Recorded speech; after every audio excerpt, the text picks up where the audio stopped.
এক মহিলা প্রশ্ন করছে ডক্টর জাকির নায়েককে যে আচ্ছা আপনি তো বললেন হিন্দু মুসলমান খ্রিস্টান বৌদ্ধ সব ভাই ভাই, তো সব যদি আমরা ভাই ভাই হই, আমি তো হিন্দু, ওই মহিলা বলছে আমি তো হিন্দু, তা আপনার মক্কা মদিনে আমরা যাইতে পারি না কেন? এটা কঠিন প্রশ্ন। আমি চিন্তা করলাম কি জবাব দেয়।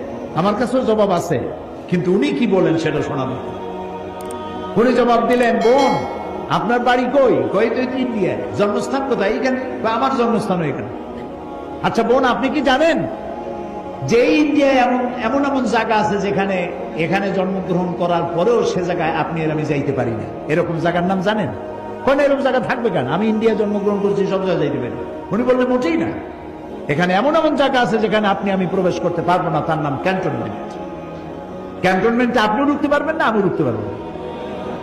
ক্যান্টনমেন্টে ঢুকবে যারা নিরাপত্তার দায়িত্বে, দেশ রক্ষার দায়িত্বে যারা আছে, যে কোনো মুহূর্তে ডাক দিয়ে পড়ে জান দেওয়ার জন্য, রক্ত দেওয়ার জন্য, জীবন দেওয়ার জন্য ঝাঁপায় পড়বে, সেসব সেনাবাহিনীর জন্যই ক্যান্টনমেন্ট তৈরি করা হবে।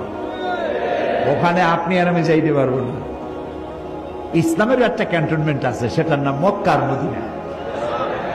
ওইখানে ওই সব লোকেরাই যেতে পারে যারা আল্লাহর জন্য জান দিতে পারে, মাল দিতে পারে, রক্ত দিতে পারে।